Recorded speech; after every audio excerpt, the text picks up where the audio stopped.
ਬਾਪ ਅਤੇ ਬੇਟੇ ਅਤੇ ਰੂਹ ਪਾਕ ਦੇ ਨਾਂ ਉੱਤੇ ਆਮੀਨ। ਮਸੀਹ ਵਿੱਚ ਪਿਆਰੇ ਭਰਾਓ ਤੇ ਭੈਣੋ, ਅਸੀਂ ਰੋਜ਼ਿਆਂ ਦੇ 5ਵੇਂ ਹਫ਼ਤੇ ਦੇ ਵੀਰਵਾਰ ਦੇ ਵਿੱਚ ਹਾਂ। ਆਓ ਅਸੀਂ ਅੱਜ ਪ੍ਰਭੂ ਦੇ ਵਚਨ ਦੇ ਉੱਤੇ ਧਿਆਨ ਕਰੀਏ। ਪਹਿਲਾ ਪਾਠ ਉਤਪਤੀ ਪੁਸਤਕ ਉਸ ਦਾ 17ਵਾਂ ਅਧਿਆਏ 3 ਤੋਂ 9 ਆਇਤ ਤੱਕ, ਅੰਜੀਲ ਯਹੂਨਾ ਦੀ 8 ਅਧਿਆਏ 51 ਤੋਂ ਲੈ ਕੇ 59 ਹੈਡ ਤੱਕ। ਆਓ ਅਸੀਂ ਇਹਨਾਂ ਵਚਨਾਂ ਨੂੰ ਸੁਣੀਏ, ਵਚਨਾਂ ਦੇ ਉੱਤੇ ਧਿਆਨ ਕਰੀਏ, ਮਨਨ ਕਰੀਏ ਅਤੇ ਇਸ ਅਨੁਸਾਰ ਆਪਣਾ ਜੀਵਨ ਢਾਲੀਏ। ਪਾਠ ਪਹਿਲਾ ਉਤਪਤ ਦਾ ਗ੍ਰੰਥ 17 ਬਾਬ 3 ਤੋਂ 9 ਆਇਤ ਤੱਕ। ਅਬਰਾਹਮ ਮੂੰਹ ਪਰ ਪ੍ਰਭੂ ਦੇ ਸਾਹਮਣੇ ਡਿੱਗ ਪਿਆ ਅਤੇ ਪਰਮੇਸ਼ਰ ਨੇ ਉਸ ਨੂੰ ਕਿਹਾ, ਮੈਂ ਤੇਰੇ ਨਾਂ ਨਾਲ ਇਹ ਨੇਮ ਬਣ ਰਿਹਾ ਹਾਂ, ਤੂੰ ਬਹੁਤ ਸਾਰੀਆਂ ਕੌਮਾਂ ਦਾ ਪੁਰਖਾ ਠਹਿਰੇਂਗਾ।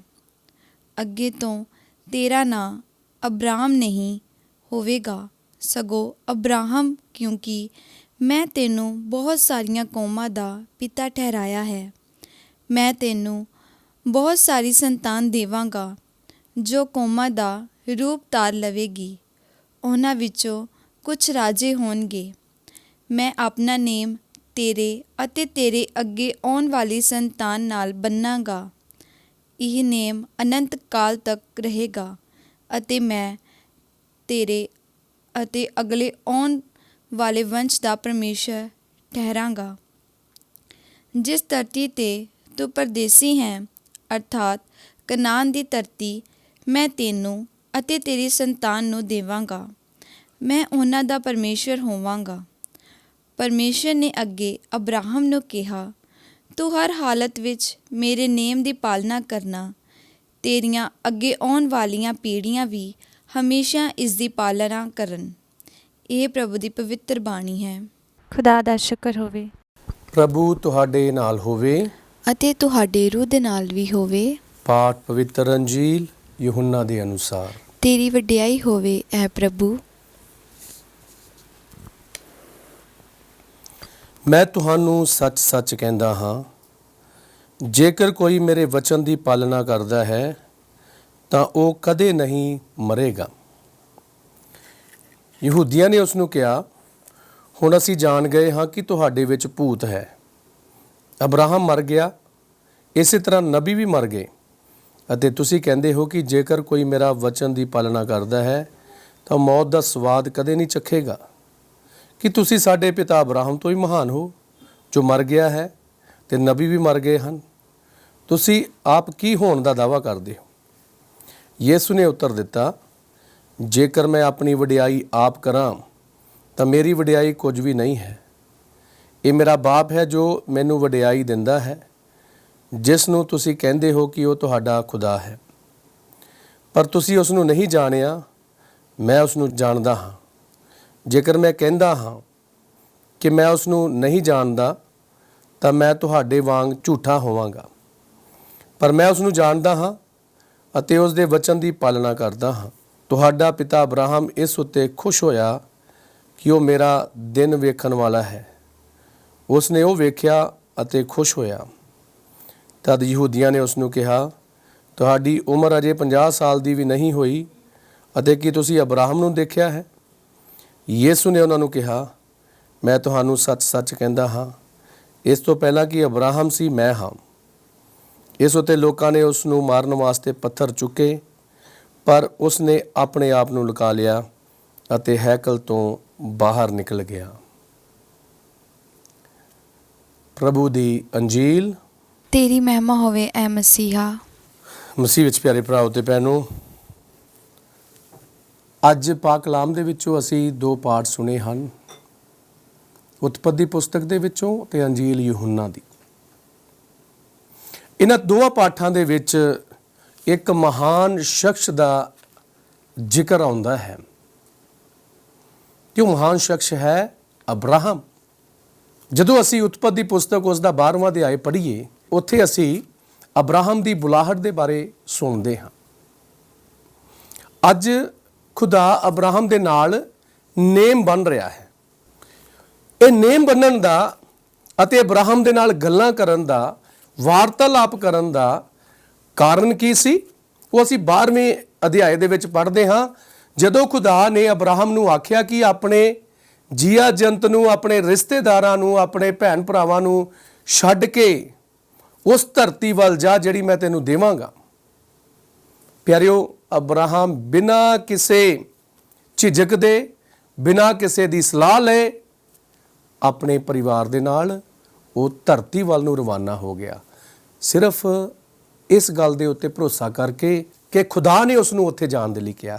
ਤੇ ਅੱਜ ਪਹਿਲੇ ਪਾਠ ਦੇ ਵਿੱਚ ਅਸੀਂ ਦੇਖਦੇ ਹਾਂ ਕਿ ਖੁਦਾ ਨੇ ਅਬਰਾਹਮ ਨੂੰ ਫੇਰ ਦਰਸ਼ਨ ਦੇ ਕੇ ਉਹਦੇ ਨਾਲ ਗੱਲਾਂ ਕੀਤੀਆਂ ਅਤੇ ਅਬਰਾਹਮ ਨੂੰ ਉਸਨੇ ਇੱਕ ਨਵਾਂ ਨਾਮ ਦੇ ਦਿੱਤਾ। ਪਹਿਲਾਂ ਅਬਰਾਹਮ ਦਾ ਨਾਮ ਅਬਰਾਮ ਸੀ, ਹੁਣ ਅੱਜ ਖੁਦਾ ਨੇ ਉਸ ਨੂੰ ਇੱਕ ਨਵਾਂ ਨਾਮ ਦਿੱਤਾ ਹੈ ਅਤੇ ਉਸ ਨਾਮ ਦਾ, ਅਬਰਾਹਮ ਨਾਂ ਦਾ ਮਤਲਬ ਹੈ ਕੌਮਾਂ ਦਾ ਬਾਪ। ਹੁਣ ਅਬਰਾਹਮ ਦੇ ਨਾਂ ਨੂੰ ਖੁਦਾ ਨੇ ਅੱਜ ਹੋਰ ਵੱਡਾ ਕਰ ਦਿੱਤਾ ਹੈ ਕਿਉਂਕਿ ਅੱਜ ਉਹ ਕੌਮਾਂ ਦਾ ਬਾਪ ਬਣ ਗਿਆ।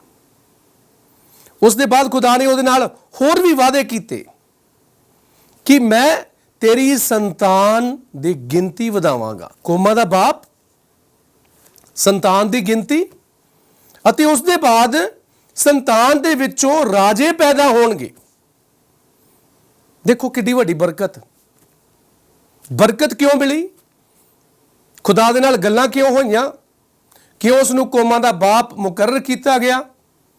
ਕਿਉਂ ਉਸ ਦੀ ਸੰਤਾਨ ਦੇ ਵਿੱਚੋਂ ਰਾਜੇ ਮਹਾਰਾਜੇ ਪੈਦਾ ਹੋਣ ਦਾ ਵਾਅਦਾ ਕੀਤਾ ਗਿਆ? ਉਹਦਾ ਕਾਰਨ ਸਿਰਫ ਇਹੋ ਸੀ ਕਿ ਅਬਰਾਹਮ ਈਮਾਨ ਦੇ ਵਿੱਚ ਮਜ਼ਬੂਤ ਰਿਹਾ, ਪੱਕਾ ਰਿਹਾ, ਖੁਦਾ ਦੇ ਪ੍ਰਤੀ ਵਫਾਦਾਰ ਰਿਹਾ। ਉਹਦੀ ਵਫਾਦਾਰੀ ਨੇ ਹੀ ਉਸ ਨੂੰ ਇਹ ਸਾਰੇ ਮੁਕਾਮ ਦਿਲਾਏ। ਹਾਂ ਪਿਆਰਿਓ, ਅਸੀਂ ਈਮਾਨ ਦੇ ਵਿੱਚ ਸਾਡੇ ਬਾਪ ਅਬਰਾਹਮ ਦੇ ਜੀਵਨ ਦੇ ਵਿੱਚੋਂ ਅਸੀਂ ਇਹ ਸਾਰੀਆਂ ਗੱਲਾਂ ਸਿੱਖਣੀਆਂ ਹਨ। ਅਸੀਂ ਸਾਰੇ ਵੀ ਉਸੇ ਹੀ ਬਾਪ ਅਬਰਾਹਮ ਦੀ ਸੰਤਾਨ ਹਾਂ ਤੇ ਅੱਜ ਅੰਜੀਲ ਦੇ ਵਿੱਚ ਜ਼ਿਕਰ ਵੀ ਅਬਰਾਹਮ ਦਾ ਹੁੰਦਾ ਹੈ। ਪ੍ਰਭੂ ਯਿਸੂ ਮਸੀਹ ਆਪਣੇ ਚੇਲਿਆਂ ਨੂੰ, ਫਰੀਸੀਆਂ ਨੂੰ, ਸਾਰਿਆਂ ਨੂੰ ਇਹੋ ਗੱਲ ਕਹਿੰਦੇ ਹਨ ਕਿ ਜੋ ਕੋਈ ਮੇਰੇ ਹੁਕਮਾਂ ਦੀ ਪਾਲਣਾ ਕਰੇਗਾ ਉਹ ਮੌਤ ਦਾ ਸਵਾਦ ਨਹੀਂ ਚੱਖੇਗਾ।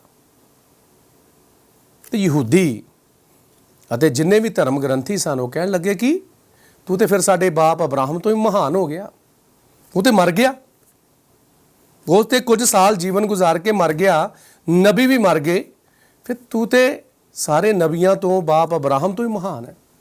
ਤੇ ਪ੍ਰਭੂ ਯਿਸੂ ਅੱਜ ਇੱਥੇ ਸਾਬਤ ਕਰਦਾ ਹੈ ਕਿ ਉਹ ਅਬਰਾਹਮ ਤੋਂ ਮਹਾਨ ਹੈ, ਅਬਰਾਹਮ ਤੋਂ ਪਹਿਲਾਂ ਸੀ, ਕਿਉਂਕਿ ਪ੍ਰਭੂ ਯਿਸੂ ਮਸੀਹ ਖੁਦ ਖੁਦਾ ਹੈ, ਖੁਦਾ ਦਾ ਬੇਟਾ ਹੈ ਅਤੇ ਆਦ ਵਿੱਚ ਉਹ ਸ਼ਬਦ ਸੀ। ਅਬਰਾਹਮ ਦੀ ਚੋਣ ਦੇ ਵੇਲੇ ਖੁਦਾ ਬੇਟਾ ਯਿਸੂ ਮਸੀਹ ਉੱਥੇ ਬਾਪ ਦੇ ਨਾਲ ਸੀ।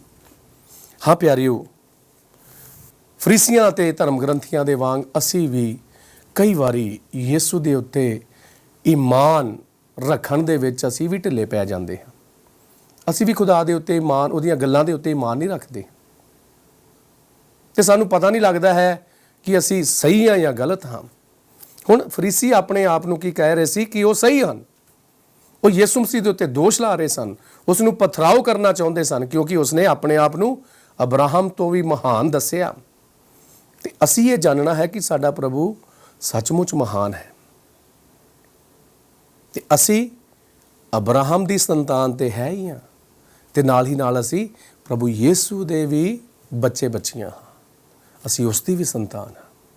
ਤੇ ਉਸੇ ਪ੍ਰਭੂ ਨੇ ਸਾਨੂੰ ਸਿਖਾਇਆ ਹੈ ਕਿ ਅਸੀਂ ਖੁਦਾ ਨੂੰ ਪਿਆਰ ਕਰੀਏ, ਆਪਣੇ ਗੁਆਂਢੀਆਂ ਨੂੰ ਪਿਆਰ ਕਰੀਏ ਅਤੇ ਇੱਕ ਦੂਜੇ ਦੀ ਸੇਵਾ ਵਿੱਚ ਲੱਗੇ ਰਹੀਏ। ਤੇ ਪਾਸਕਾ ਹਫਤਾ ਆਉਣ ਵਾਲਾ ਹੈ, ਅਗਲੇ ਐਤਵਾਰ ਅਸੀਂ ਖਜੂਰੀ ਐਤਵਾਰ ਮਨਾਉਣਾ ਹੈ। ਉਹਦੇ ਵਿੱਚ ਵੀ ਅਸੀਂ ਦੇਖਾਂਗੇ ਕਿ ਕਿਸ ਤਰ੍ਹਾਂ ਪ੍ਰਭੂ ਯਿਸੂ ਮਸੀਹ ਇੱਕ ਹਲੀਮ ਬਣ ਗਿਆ, ਦਾਸ ਬਣ ਗਿਆ। ਅਸੀਂ ਵੀ ਆਪਣੇ ਆਪ ਨੂੰ ਦਾਸ ਬਣਾਈਏ, ਹਲੀਮ ਬਣਾਈਏ। ਯਿਸੂ ਮਸੀਹ ਨੇ ਕਦੇ ਵੀ ਕਿਸੇ ਨਾਲ ਕੋਈ ਲੜਾਈ ਝਗੜਾ ਨਹੀਂ ਕੀਤਾ, ਹਲੀਮ ਬਣ ਕੇ ਰਿਹਾ। ਖੁਦਾ ਬੇਟਾ ਹਲੀਮ ਬਣ ਕੇ ਰਿਹਾ। ਅਸੀਂ ਵੀ ਉਹਦੇ ਪੈਰੋਕਾਰ, ਉਹਦੇ ਚੇਲੇ ਹਲੀਮ ਬਣੀਏ, ਰੋਜ਼ਾਨਾ ਜ਼ਿੰਦਗੀ ਦੇ ਵਿੱਚ ਹਲੀਮ ਬਣੀਏ, ਪਰਿਵਾਰਾਂ ਦੇ ਵਿੱਚ ਪਤਨੀਆਂ ਹਲੀਮ ਬਣ ਜਾਣ, ਬੱਚੇ ਹਲੀਮ ਬਣ ਜਾਣ, ਮਾਪੇ ਹਲੀਮ ਬਣ ਜਾਣ। ਜਦੋਂ ਸਾਰੇ ਹਲੀਮ ਬਣ ਗਏ ਤਾਂ ਫਿਰ ਸਾਡੇ ਵਿੱਚੋਂ ਮੈਂ ਖਤਮ ਹੋ ਜਾਏਗੀ, ਕਿਉਂਕਿ ਮੈਂ ਹੀ ਸਾਰੀਆਂ ਪਰੇਸ਼ਾਨੀਆਂ ਦੀ ਜੜ ਹੈ। ਇਹ ਜੜ ਨੂੰ ਅਸੀਂ ਖਤਮ ਕਰਨਾ ਹੈ। ਤੇ ਉਹ ਅਸੀਂ ਅੱਜ ਪ੍ਰਭੂ ਦੇ ਨਾਲ ਵਾਅਦਾ ਕਰੀਏ ਕਿ ਪ੍ਰਭੂ ਸਾਨੂੰ ਹਿੰਮਤ ਦੇਵੇ, ਬਲ ਦੇਵੇ, ਤਾਂ ਕਿ ਅਸੀਂ ਵੀ ਅਬਰਾਹਮ ਦੇ ਵਾਂਗ ਆਪਣਾ ਜੀਵਨ ਗੁਜ਼ਾਰ ਕੇ ਪ੍ਰਭੂ ਦੇ ਯੋਗ ਬਣ ਜਾਈਏ ਤੇ ਜੋ ਜੜ ਹੈ ਉਸ ਨੂੰ ਖਤਮ ਕਰੀਏ। ਖੁਦਾ ਸਾਨੂੰ ਸਾਰਿਆਂ ਨੂੰ ਬਰਕਤ ਦੇਵੇ।